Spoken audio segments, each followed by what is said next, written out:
वो रोज़ ही तो उसकी गाड़ियाँ देखता था। बहुत सी गाड़ियों में चलती उसकी गाड़ी, सब में नुमायाँ होती थी अलवी की गाड़ी। ये सब क्या है तलाम? उसने उसे देखते ही रूम के समेत इशारा दिया। आप छोड़ दें, मैं खुद आकर कर लूँगा। वो बोला तो महज सपाट लहजे में यही, और चलता हुआ सोफे पर बैठकर लब खींचते सोचने लगा कि आखिर माल गया तो गया कहाँ। माँ, शोहर, बेटी के बाद मेरा कुल असासा तुम ही हो तलाम। मैं तुम्हारी माँ होने के साथ तुम्हारी दोस्त भी हूँ। बताओ क्या बात है, क्यों परेशान हो?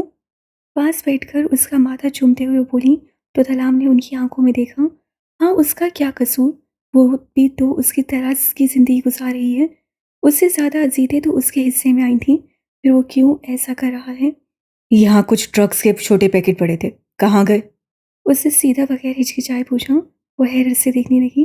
कितना बदल गया था उसका तलाम। वो बैग में रख दिए हैं।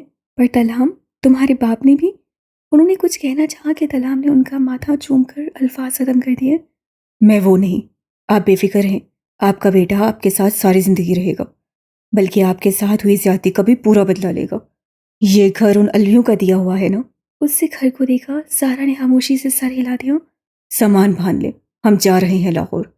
वो बैग में पैकेट चेक करता जाफर की आई कॉल पर उसे कहने लगा, मिल गई हैं, परेशान ना हो, बल्कि काम पर लग जाए। लाहौर? प, पर तलाम क्यों? तुम्हारा पद? घबराए नहीं अम्मा, ये तलाम मर कर भी नहीं भूलेगा। बस किसी को जीने के लिए कुछ वक्त देना चाहता हूँ। अगर मैं यहाँ से नहीं गया तो शायद आपका बेटा अभी से ही 2-4 मर्डर केस में सूली पर होगा। वो इस ससाइया हंसकर बोला, ये क्या बकवास कर रहे हो तलाम? क्या सोच रहे हो बताओ मुझे? और ये सब क्या है? तुम स्मगलर हो? वो उड़ाकर उठती उसका गला पकड़कर छिछोड़ने लगी, क्योंकि वो अपने बेटे को नहीं खोना चाहती थी, जो बस कुल एहसास था उसका। स्मगलर? वो हैरत से पूछा, केका लगा उठा। उसके अंदाज पर उसकी माँ ने शाकी नजरों से देखा। बेफिक्र रहे, मैं अपनी पढ़ाई कर रहा हूँ। पर यह भी सच है कि आपकी बहू को गुंडों और दहशतगर्दों में ज़्यादा दिलचस्पी है। वो लबों पर तबस्सुम, आंखों में नफरत की चिंगारियां भरकर बोला, कौन सी बहू? क्या तुम दहशतगर्द? उनका सांस फूल गया और वो बेचैन होती सोफे पर बैठकर लंबी सांस भरने लगी। ऐसा महसूस हो रहा था जैसे हाथों से उनका बेटा चिंता जा रहा था। आप परेशान न हो, कुछ भी नहीं हो रहा, मजाक कर रहा था। चले उठे, और इसके बाद मैं एक मुलाजिम भेजता हूँ, मिलकर सारी पैकिंग कर ले। जा रहे हैं कराची को अलविदा कहकर। वो उसके सामने घुटनों के बल बैठता हुआ मुस्कुराया, पर उसकी माँ के दिमाग में एक ही बात कष्ट हो रही थी, दहशतगर्द। वो उन्हें पानी का ग्लास समाकर माथा चूमकर उठा और वहीं स्याह पैकेट से भरे बैग सुकंधे पर डालकर वहां से जाने लगा। तलाम! वो खौफजदा होकर जब तक चीखती तब तक वो बैरूनी दरवाज़ा फलांगता हुआ बाइक पर बैठ गया था। वो भागती हुई खिड़की में आई तो सामने सिर्फ एक झलक के तहत ब्लू पेंट वाइट शर्ट में उसकी जोड़ी पुश सेकंड के लिए आई, और फिर हवाओं में उड़ती बाइक नसों से ओझल हो गई। निचले तबके में छोटे छोटे घरों के बीच उनका बना घर सब में नुमाया था, क्योंकि वो काफ़ी पुरआसाइश था, पर जैसे इंसानों से दूर दूर। 3। वो ऊपर होकर फिर नीचे हुआ। 4। उससे फिर वही अमल दोहराया। 5। और बार बार बांसुओं का जोर लगाए वो दीवारों के बीच लगी आयरन की रोड पर लटका ऊपर नीचे हो रहा था। पसीने से उसका पूरा जिस्म नहाया हुआ था।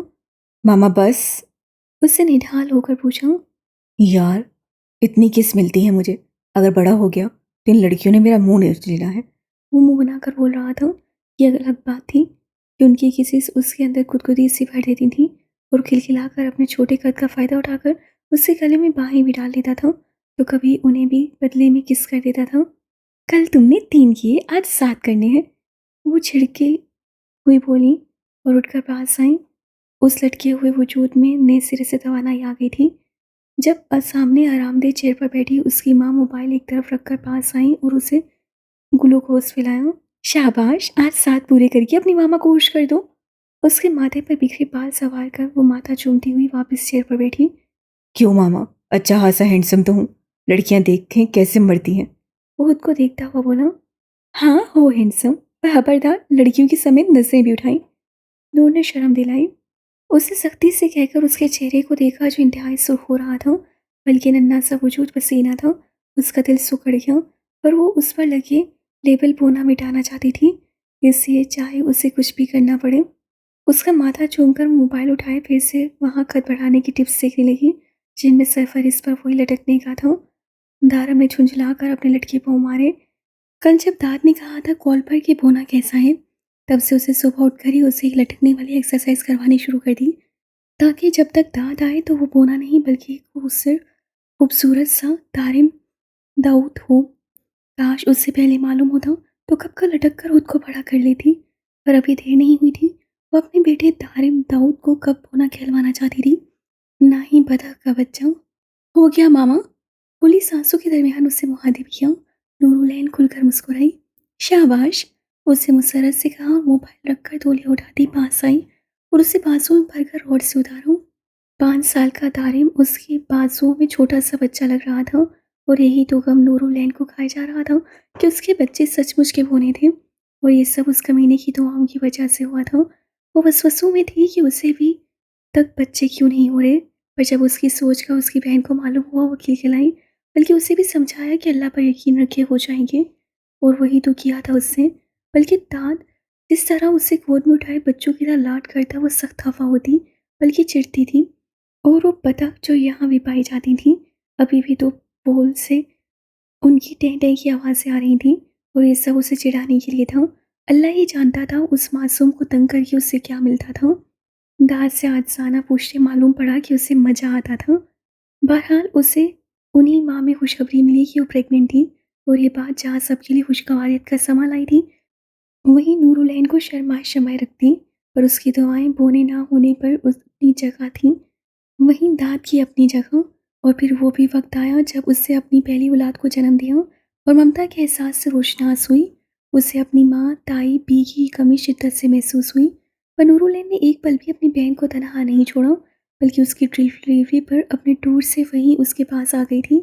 मुस्कान समिया भी साथ थीं। इस दौरान उन पर आश्कार हुआ कि वो भी उम्मीद से हैं। दाद की छेड़छाड़ ने उसकी हालत ही तो गैर कर दी थी कि वो उससे देखकर भागने की कोशिश करती। वहीं बाकी सब बहुत खुश थे और नूरुलैन और दाऊद की ज़िंदगी में उनका छोटा गुड्डे जितना बेटा बाहों के हज़ार में डॉक्टर ने देते हुए मुबारक दी थी कि आपका बेटा हुआ है। बच्चे होते ही इतने छोटे हैं, ये उसे अपना बेटा हद से ज़्यादा ही छोटा लग रहा था कि वो अपने सुर्ख सफ़ेद छोटे बोने को बाहों में भरकर केका लगा रहा था। उसकी खुशी की कोई इंतहा नहीं रही थी। उसका बोना उसकी बाहों में था और उसे लेकर अपनी बीवी के पास आया जो भीगी आंखों से उसे देख रही थी कि कुछ मत कहना। वो शायद देख चुकी थी और उस पर मज़ीद उसके कहके पड़े। उसे यकीन हो गया था कि उसका बेटा सच का बोना है। उससे उसके बाजू में देखकर नूरुलैन को बेतहाशा मोहब्बत की, वहीं कि वो बुखला सटपटा गई। उसके नगोश चूमता पागलों की तरह उसका शुक्रिया कर रहा था, जैसे उससे उस पर बड़ा कोई पहाड़नुमा एहसान कर दिया था। और ये सच ही तो थी। और इतनी तकलीफ उठाकर उसके बच्चे को नोमा पेट में रखकर सारी अजियत तकलीफ झेलकर किससे पैदा किया था, उसके लिए दाद जितना हसास था ये किसी से छुपा नहीं रह सका था। उन दिनों जब तक वो बेड पर पड़ी थी, उसके बाद भी वो साया बना रहता उसका। सारा दिन जॉब के बाद रात को थक कर आता और सोता नहीं, बल्कि उसे मोहब्बत करता। उसके छोटे से छोटा काम करके उसे खुद के लिए अहम होने के लिए एहसास दिलाता और वो शर्मा जाती। वो खुश थी कि वो उसकी बोनी थी और ये एक तरह का सदमा ही तो था नूरुलैन के लिए। वो हर मुमकिन कोशिश करके उन्हें बड़ा करना चाहती थी, चाहे खींच कर ही। बेटा तो उसके लिए जान देने के लिए तैयार था, अपनी माँ पर जान छिड़कता था, बल्कि उसके हुक्म पर किसी गुलाम की तरह सरहम कर देता, जो कभी कभार दाद को चिड़चिड़ा करके रख देती कि ये पोना उसकी पोनी पर जैसे हक जता रहा हो। और तब उसके सही की फीलिंग्स का एहसास हुआ। पर वो जल्दी खुद को समझा देता कि वो भी अपनी माँ के लिए इतना ही पोसेसिव था और उसकी वो दो बोनियाँ वो फिर अपने बाप की लाडलियाँ थीं, बल्कि वो उन्हें बतख की बच्चियाँ कहता तब भी खिलखिला जाती। एक नंबर के शैतान की नानियाँ थीं, नूरुलैन के मुताबिक बोनी के रूप में भूतनियाँ। और उन दोनों को याद करके मुंह बना गई, क्योंकि वो उसके कहे पर अमल नहीं करती, बल्कि उसे ही तंग किए रखती। और ये उसके बाप की बड़ाई बटियाँ थीं, जिसकी वो दोनों चमचियाँ थीं। उनके बरक्स उसका बेटा धारम एक सुलझा मासूम सा फर्माबरदार बच्चा था और वो दिल से चाहती थी कि वो बोना ना हो। ये लो पियो। उससे उसे कॉम्प्लेन के ग्लास के समेत इशारा दिया। वो सफ़ेद रुई सा गुड्डा, फूली गालों, सुर्ख छोटे लिप्स जिनसे यूं महसूस होता ऊन टपकने वाला हो, खड़ी छोटी सी मकरूर नाक, थोड़ी पे मूंजू डिम्पल, स्याह घने बाल जो सिल्की होने की सूरत में उसके माथे पर बिखरे पड़े थे, बड़ी बड़ी स्याह आंखें। वो छोटा सा सफ़ेद रुई का गुड्डा देखते ही सबको अपने समीप खींचता था। वो सबका पसंदीदा बोना था। यूँ कहा जाए कि वो अगर वो सामने होता तो कोई भी उसके गाल पकड़ने, उस पर काटने, बोसे देने से खुद को रोक नहीं पाते थे। वो था ही इतना प्यारा। अगर कभी नूर के साथ रेस्टोरेंट में चला जाता तो कितनी ही आंखें उस पर टिकी होती थीं। वेटर्स का उसे प्यार देना, लड़कियों का चूमना जैसे उसके लिए आम सी बात थी। वो छोटा था, बिल्कुल बौना, खासकर कोई भी उसे चूमने सीने में खींचने से रोक नहीं पाता था। और वो इस कदर शरीफ खामोश तभी था लड़कियों के सामने कि लड़कियां उसे चूमती, गालों पर तो कभी उसके छोटे छोटे गुलाबी होंठों को उंगलियों से छूकर खिलखिलाती, माथा चूमती, और वो खामोश उन्हें देखता रहता। ये अलग बात थी कि वो दिल में गुदगुदाते एहसास से बहुत मुश्किल से उन तितलियों से नसें चुराता था। वो कभी कभी या अपनी माँ की मौजूदगी के बायस वो उसे गुड्डा कहती थी। कई लड़कियां उसके हुस्न पर महबूब थीं, तो कोई उसकी उम्र जानकर उसका कद देखते खिलखिला जाती। और यहाँ आकर तारम को भी बुरा लगता, पर इस कद में फ़वाइद कितने थे। वो 5 साल का होकर 3 साल लगता था और लड़कियां उसे बाहों में खींच लेती थी बच्चा समझकर। नूरुलैन को मालूम था कि तारम को कोई इशू नहीं, बल्कि वो तो इस सब पर तवज्जो ही नहीं देता था। उसके लिए उसकी माँ की ही मोहब्बत काफ़ी थी, बल्कि वो लड़कियाँ भी तो उसे इरिटेट करती थीं, पर वो कुछ कहता नहीं, चुप रहता था। नूर ने हाल दी अपने बच्चे की शराफत पर, वो अपने बाप पर बिल्कुल नहीं गया था। और शरीफ नेक बच्चा था फितरत से ही, और उसकी फितरत को देखते ही नूरुलैन को ये ज़्यादा दिन अच्छा नहीं लगा। उससे वसवसे आए कि एक बच्चे माँ की तरह कि उसके बच्चे को नशे बदी न लग जाए। तभी से वो उसे घर ही छोड़ जाती थी। पीछे वो होता और उसके बाप की चमचियाँ। नूर रेस्टोरेंट में 3 घंटे रहती। दिन के बाकी का वक्त वो अपने बच्चों के साथ गुजारती थी। उनके लिए मुख्तलिफ लवाजमात बनाती, उन्हें खिलाती, अपने शोहर को वक्त देती। उस वक्त में उसे याद करती रहती। जिंदगी एक खुशगवार पुरसुकून सफ़र की तरफ रवाना थी। उनके हर तरफ खुशियाँ ही खुशियाँ थीं। नहीं बदला था तो हफ्ते और माह में रात को खून में रंगे उसके कपड़े, जिन्हें वो कांपते हाथों से डरते हुए साफ करती थी। और ये भी अपने जिद से, क्योंकि वो नहीं चाहती थी उसके शोहर के खून में रंगे कपड़े कोई धोकर उसे गलत समझना शुरू करे। तारम आहिस्ता से उनके मुकाबिल चेयर पर चढ़कर बैठा और ग्लास उठाकर दोनों हाथों में पकड़े पीने लगा। आंखें अपनी माँ पर ही टिकी थीं। नूर उसे देखते मुस्कुराई और मोबाइल उठाकर वहाँ बच्चों के कद बढ़ने के टिप्स देखने लगी। यूट्यूब पर क्लिक करके उससे अपने पास सारिम को बुलाया, उसे गोद में उठा लिया। अब उनके सामने मोबाइल था जहाँ टिप्स कुछ यूँ थीं: 3 साल से 10 साल के बच्चों के लिए बनाएं और अपने बच्चे को हुबरू नौजवान बनाएं। अस्तगफिरुल्लाह, मैं अपनी मासूम बच्ची को इतनी जल्दी बड़ा कर दूं? मनूसो, वो पहले ही बहुत हुबरू है। उससे दारिम को देखा और फौरन से चूची ली। वो ग़िज़ाएँ जो बच्चों का कद तेज़ी से बढ़ाएँ, मक्खन, पराठा, दूध, बादाम, मेवे, हर चीज़ तो खिलाती हूँ। उससे मुँह बनाया और नीचे वीडियो पर आई। उसके साथ ही दारम भी बढ़ता जा रहा था, क्योंकि वो स्टडी में काफ़ी होशियार था। खुश दोनों माँ-बाप की अपनी बेटी पर तवज्जो थी। वो बोनियाँ तो अभी छोटी थीं, सिर्फ़ सोते वक़्त बच्चों के जिस्म पर ये छोटा-सा काम करें और फिर उनका बढ़ता कद देखें। नूरुलैन ने हैरत से दारिम के जिस्म को देखा और फिर वीडियो वाले को। ऐसा कौन-सा काम है जिसे करने से बच्चा खुद बहुत बढ़ता जाएगा? बहरहाल इसमें मज़ा नहीं आया और स्क्रॉल कर गई। एक ग्लास दूध में तेल के चंद कतरे। कौन-सा तेल? सर में मसाज करने वाला या बालों को बढ़ाने वाला? उससे दारम से पूछा, उससे कंधे उचका दिए। ज़ाहिर है बालों को बढ़ाने वाला ही होगा, क्योंकि मुझे भी तो बढ़ाना है, जैसे बालों में जुएँ बढ़ती हैं। वो शरीरपन से बोला। नूरैन ने घूरा तो वो हँसियाँ। मैंने अपने बच्चे पर इस इसम कदम किया। आज मेरा बच्चा सबसे बड़ा है। नूरुलैन का मुँह खुल गया, पर ज़्यादा लालच में वो नीचे आई। बच्चों का कद बढ़ाती जाए, बढ़ता ही जाएगा, रुकने का नाम नहीं लेगा। इस अलवाज़ को पढ़ते नूरुलैन की आंखें फैलीं। मुझे अपने बच्चे का कद बढ़ाना, पहाड़ का नहीं। उसे दारम के माथे पर लप रखे। क्या आप बच्चों की कद से परेशान हैं? इसे कैसे मालूम? उसे दारम से पूछा। आपने लिखा है ना ऊपर, शायद पढ़ लिया होगा। उसे मासूमियत से जवाब दिया। वो ग्लास से खून भरा। हाँ, ये हो सकता है। वो सर हिला गई। सिर्फ ये एक चीज़ दिन में 3 बार खाओ और आसानी से बुलंदियों को छू लो। उसका पढ़ते ही दारम खिलखिला उठा। तो अब पाओ छोटे कद से निजात, सिर्फ 1 सेकंड में। कैसे? जल्दी से वीडियो देखें। नूरुलैन पढ़ते दारम को देखा और उससे हंसते दूसरी वीडियो को देखा। अपने बच्चे के कद को जितना चाहे लंबा करें, अब ये आपके हाथ में। तो आप कब कर रही हैं मुझे लंबा? उससे हंसते हुए पूछा। नूर ने हफ्की से देखा। छोटे कद के परेशान लोग एक बार ये मज़ेदार चीज़ आजमा कर देखें। कद इतना लंबा कि लोग मुंह उठा कर देखेंगे। ये मनूस क्या बोल रहे हैं? मेरे बच्चे के लिए अच्छा सा टोटका ही नहीं। उसे माथा मसलते उन वीडियोस को देखा जिन पर हंसी ज़्यादा और हकीकत कम लग रही थी। मामा चले, वो उठ गई होंगी। उनका चेहरा हाथों में भरकर चूमता हुआ बोला। नूरुल्लाह ने सब कुछ वहीं छोड़ते उसे उठाया और बाहों में भरकर घर की तरफ चली।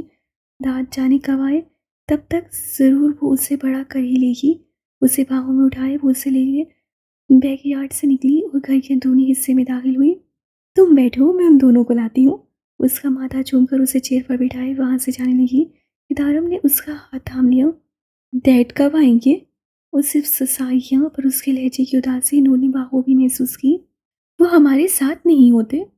महीनों हफ्तों बाद एक दिन होते हैं, या रात, वो भी वीडियो कॉल पर। उसे सर झुकाए शिकवा किया। बेटा, आपके पापा आपके लिए कमा रहे हैं ताकि उनका बेटा अच्छे से अच्छी ज़िंदगी गुजारे, अच्छी तालीम हासिल करे, अच्छा खाना खाए।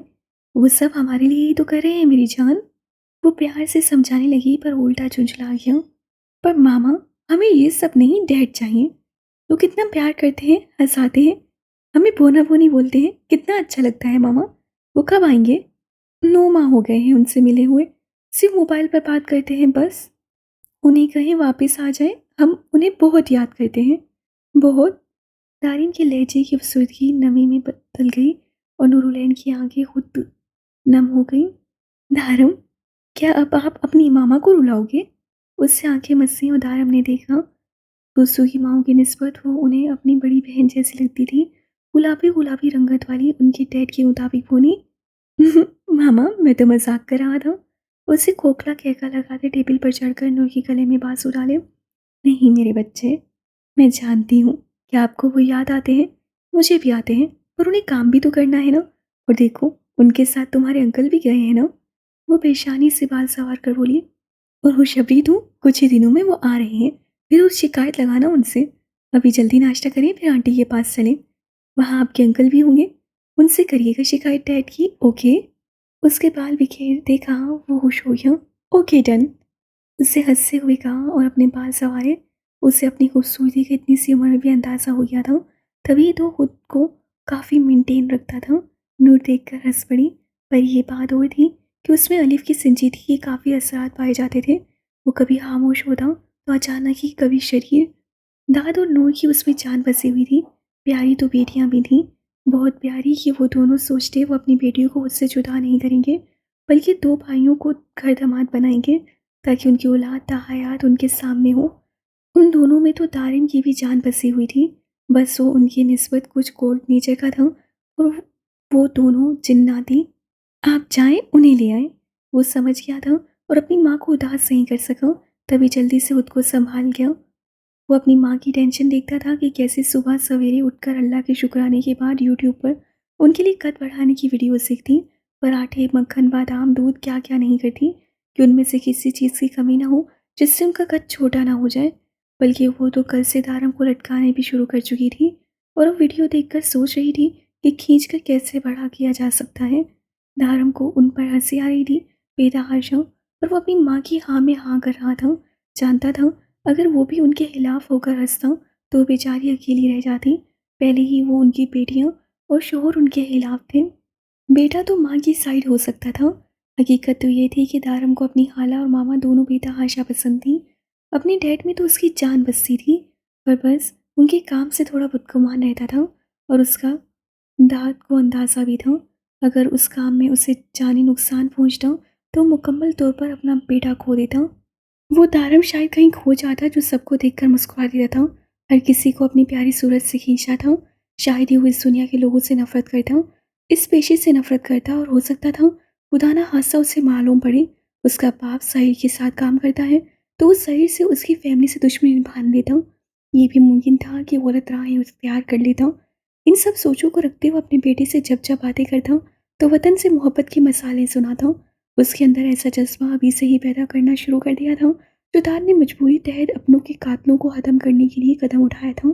पर आगे चलते जब उसमें वतन का जज्बा पैदा हुआ तो वो उस पेशे को छोड़ नहीं सका।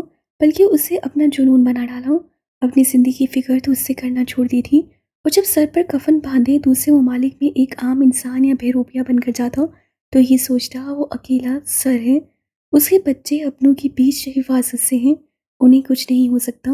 वो तो शादी भी ना करता अगर उसे अपनी बोनी से बचपन से मोहब्बत ना होती, अगर वो उसका आदी, उसका जूठा खाने का शौकीन ना होता। कभी कभी उसे बेतहाशा दुख होता है कि उससे जैसे नूरुलैन की ज़िंदगी ख़राब की हो, वो उससे माहो साल दूर रहता है। वो सर्द गर्म हवाएं खुद झेलती और उनसे बचती है। माह बाद मिलते हैं कुछ दिनों के लिए, तब उसे एहसास होता है कभी तन्हाई में कि उसने किस तरह उसकी ज़िंदगी बर्बाद की है। अगर वो किसी और से शादी करती तो उसकी ज़िंदगी का पल पल हसीन होता, हर सुबह खूबसूरत होती, ना कि उसकी ज़िंदगी में आकर हर सुबह उसकी याद में आंखें सूजी हुई। पर यहाँ उसे एहसास होता कि अगर वो उसे ना मिलती तो शायद ही वो इस मुकाम पर आता, क्योंकि अगर वो उसे ना मिलती तो वो कोई एक बर्बाद ज़िंदगी गुजार रहा होता। उसकी कामयाबियों के पीछे उसका साथ तो था, वो उसमें हिम्मत बढ़ाती, उसे सराहती, उसका हर मुश्किल में साथ देती। कभी नाकाम होने पर उसे हिम्मत और हौसला देती। उसकी लंबी ज़िंदगी की दिन-रात दुआएँ करके उस पे ये जताती कि वो उसके साथ बेतहाशा खुश है और उसे अपने शौहर पर फ़ख्र है। पर क्या उसके बच्चे खुश हैं, जिन्हें वो माँ गुज़रने के बाद एक बार देखता था, कितने माह बाद मिलता, बातें करता। वो ये भी सोचता था कि अब तो उसके बच्चों को उसके बगैर रहने की आदत हो गई होगी। वो अगर ना भी रहा तो उसके बच्चे जी लेंगे और अपनी माँ के साथ, और उसका दारम भले उससे बदगुमान होगा पर उसकी बोनी को हमेशा हौसला देगा, बल्कि खुश रखेगा।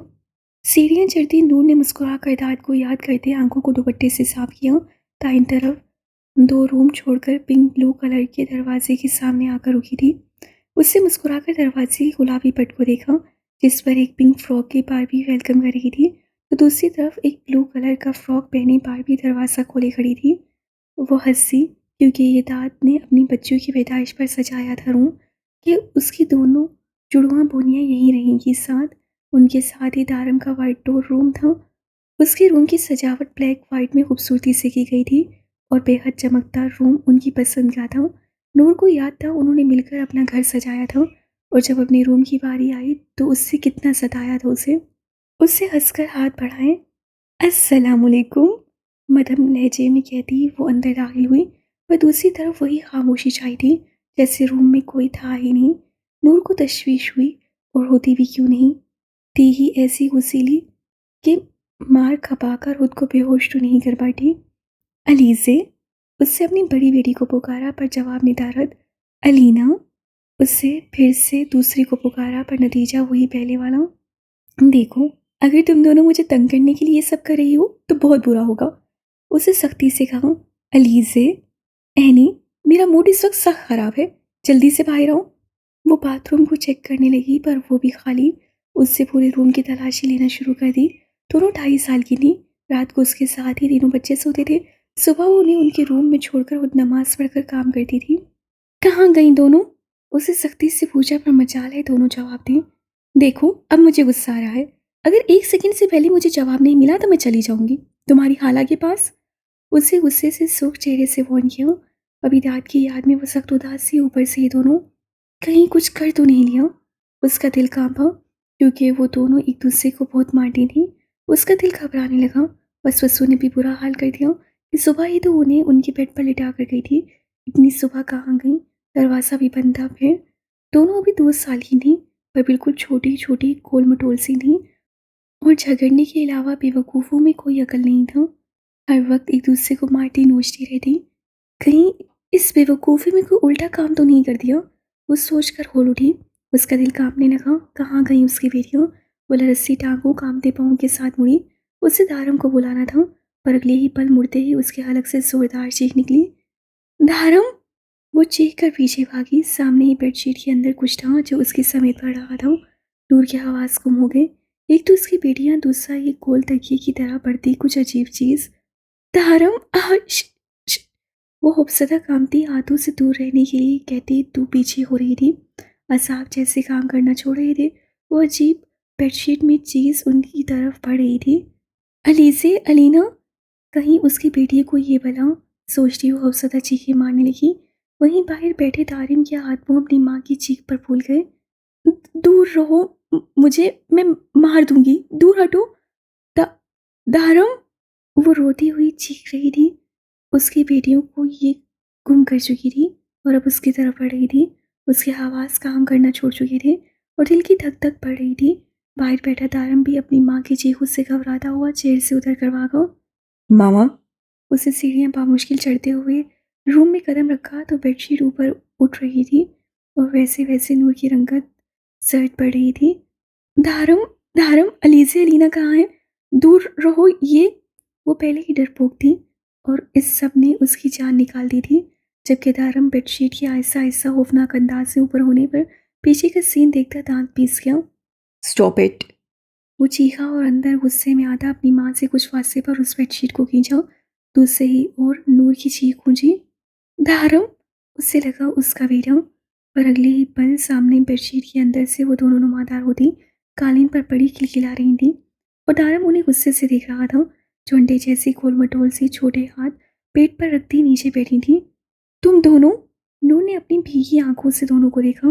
वो चादर में इस कदर छोटी और खौफनाक लग रही थी कि उससे लगा भूत है। और ये चादरें तो मैंने थी साइड कोने में रखी। उनके दिमाग में आइडिया कैसे आया? मामा, दारिम अपनी मुस्कुराहट छुपाता अपनी माँ की भीगी आंखें देखता उसके पास आया और उन्होंने ढाल सी नीचे बैठती हुई चली गई। मामा, आपको मालूम है इन भूतनियों का, फिर भी प्लीज रिलैक्स। वो पास आकर उसके हाथ से लाने लगा और अब अली से अलीना भी खामोश से नीचे बैठी अपनी माँ को आगे पटपटा कर देख रही थी। मामा, अलीसा को जल्दी एहसास हुआ, मासूमियत से बोली। साथ अलीना भी उनके घुटने पर छोटा सा हाथ रखा। मामा, दीदी, एनी ने दिया। अलीसा आंखों में पानी भरकर अलीना का हाथ झटकती हुई बोली और घुटने पर अपना सर टिका दिया। वही भीगते हुए चेहरे के साथ अलीना ने उसे देखा। वो तो उसे बालों से पकड़कर घसीट लाई थी और अब उस पर ही इल्ज़ाम डाल दिया। दादू, जे ने दिया, मैंने नहीं दादू। अलीना ने रोते हुए तारम को यकीन दिलाया क्योंकि उन्हें एहसास हुआ था उनके छोटे से मजाक पर मामला काफ़ी गंभीर हो चुका था, जिसका उन्हें एहसास भी हो रहा था। मैंने दिया? अलीसा अपने पर इल्ज़ाम सुनती तड़प कर चीखी। हाँ, बड़ी हेज़ल आंखों वाली अलीना हरासा हो गई। उसकी चीज़ से पर हार नहीं मानी। मैंने दिया? वो चीख कर होनहार बिल्ली की तरह उस पर झपटी और अगले ही पल अपनी माँ और भाई के सामने की अलीना का सर पकड़कर उसके घुंघराले बालों को मुंह में डालते काटने के अंदाज में खींचने लगी। वहीं अलीना चीखती उसका मुंह नोच रही थी। छोड़ो, दूर रहो दोनों। दारम बुगलाता हुआ दोनों को खींचकर दूर करने लगा। वहीं नूर भी खुद को संभालते दूर कर रही थी और मजाल है एक दूसरे की बाल छोड़ दी। मामा, लगता है गर्दन ही तोड़ देंगी। सूरत हाल से घबराते हुए दारम बोला और लीसे के हाथ अलीना के बालों से निकालने लगा क्योंकि वो गस्सीली ज़्यादा थी। उसकी निस्बत उसके खौफ दबी हुई अलीना कम हिम्मत, पर झगड़े में वो भी उसकी जैसी ही बन जाती थी। अगर तुम दोनों ने एक दूसरे को नहीं छोड़ा तो मैं उठाकर दोनों को घर से बाहर फेंक दूंगी, चुड़ैलो। एकदम ही तंग आकर नूर गुर्राई। मामा, दोनों ने बाया वक्त खुद को छुड़वाते हुए अपनी माँ को तड़प कर देखा जिसके आंसू बह रहे थे और दारम अफसोस से दोनों के हाथों में एक दूसरे के ढेरों बाल देख रहा था जबकि मुंह में अलग थे। ये दोनों जल्दी गंजी हो जाएंगी, देखना मामा। वो दोनों के सर पर चपट मारता हुआ बोला। दादू, अली से गुर्राई। दारम खिलखिला उठा जैसे वो होनहार पोनी थी। अल्लाह ही पनाह मांगी उससे। उसे भी मारने से गुरेज नहीं बरतती थी। माफ़ी मांगो एक दूसरे से। नूर अपना चेहरा साफ करते हुए झिड़का और खुद को तैयार किया कि एक बार उन्हें फिर से नया ट्रीटमेंट मिल गया था और अब रोज़ नया मशगला होना था। वैसे भी नीचे चलते सारा घर ही तो तहस नहस किए रखती थी जिन्हें दारम और नूर समेटते थे। मामा, एनी, अलीसे ने अपनी छोटी उंगली अलीना की आंख में मारते कहा कि उसकी सारी गलती है और ये इस कदर पर रफ्तारी से किया कि वो दोनों बुखला गए अगले ही लम्हे अलीना की चीखों से। मामा, अलीना चीखें मारती दूसरे ही सेकंड में धक्का देकर अलीसे को गिराती उसके चेहरे पर चढ़कर बैठ गई।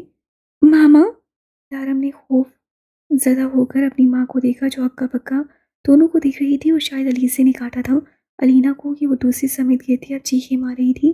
दोनों का सफ़ेद चेहरा खून की बूंदों के साथ सूख अनार जैसा था और आंखों में गुस्से की चिंगारियाँ। दाद कहाँ है? बुलाते हुए रोते नूर ने दाद को पुकारा। तारिम को उन दोनों पर गुस्सा आ गया अपनी माँ को रोते देखकर। शट अप, तुम दोनों को शर्म नहीं आती? मामा रो रही हैं और तुम दोनों झगड़ा कर रही हो। उससे भड़क कर टोका। एकदम ही वो दोनों खामोश हुई और अपने भाई की बात समझती अपनी माँ को देखने लगी। अलीसी की स्याह भूर काली बड़ी आंखें खुद पर टिका पाकर नूर खोल उठी। अली से अलीना दोनों को ही अपने बुरे रवैये का एहसास होते उठ बैठी और अपनी मामा की तरफ खिसक आई। नूर को तो उन गुड़िया जैसी रिंगती अपनी ही बेटियों से खौफ आ रहा था। उनके हाथ पाँव गुड़िया जितने थे और कद भी बिल्कुल छोटा, और उस छोटे कद के साथ कभी कभी चलती उसका दिल हलक में ले आती थी। उससे कई बार दाद से कहा था कि उसे अपनी बेटियों से डर लगता है, और वो सुनकर बुलंद कह के लगा था ताकि उसकी बोनी अपनी बोनियों से ही डर रही है। वक्ती तौर पर नूर को शर्म आ गई थी कि वो अपनी औलाद से डर रही है और दाद के कहकों पर हफ्वत भी होती, तभी दिल मजबूत बनाकर डट जाती कि वो तो मजाक कर रही है। पर दाद तो अपनी हसास बोने और शैतान बेटियों को जानता था। उसे ढेर सा प्यार आता नूर पर वो दूर होता था और इस वक्त उससे कुछ नहीं कर पाता था सवाए दिल महसूस नहीं किए। वो अपनी बेटी से बात करता तो उसे हिदायत देता अपनी माँ का पूरा पूरा ख्याल रखे। वो उसके पास मेरी अमानत है, उस पर हराश नहीं आनी चाहिए। और दारम दिल से उस अमानत का ख्याल रखता हूँ, अपने बेटे होने का फ़र्ज़ निभाता और एक छोटा सा रखवाला बनकर। स्टोली मामा उठकर आहिस्ता से उसकी गोद में आ गई। नूर ने सख्ती से आंखें मीच ली और दारम उस सब से अनजान अपनी बहनों का बिखरा रस समेट रहा था ताकि उसकी माँ के लिए आसानी हो। मामा, अलीज़े ने अपना छोटा हाथ उनके सुर्ख भीगे गाल पर रखा तो दूसरी तरफ अलीना ने उनका लम्स रुई से ज़्यादा नरम था। नूर का दिल धड़क उठा। दोनों एक दूसरे को खा जाने वाली नज़रों से देखने लगी कि देख लूँगी तुम्हें, ये सब तुम्हारी वजह से हुआ है। मामा, नूर की आंखें ना खोलने पर वो बुराई आवाज़ से पुकारती। दोनों अपने छोटे सुर्ख लब उनकी गाल पर रखती अपने छोटे बाजू गर्दन में हायल करके उनसे लिपट गई। वो मंजर इस कदर प्यारा था कि वो दोनों छोटी गुड़िया जितनी भोनियाँ उससे गर्दन में लिपटी हुई अजीबो गरीब लग रही थी। तारम बेसाख्ता कहका लगा उठा। नूर भी सब कुछ भुलाकर ममता के एहसास से दोनों को समेट चुकी थी।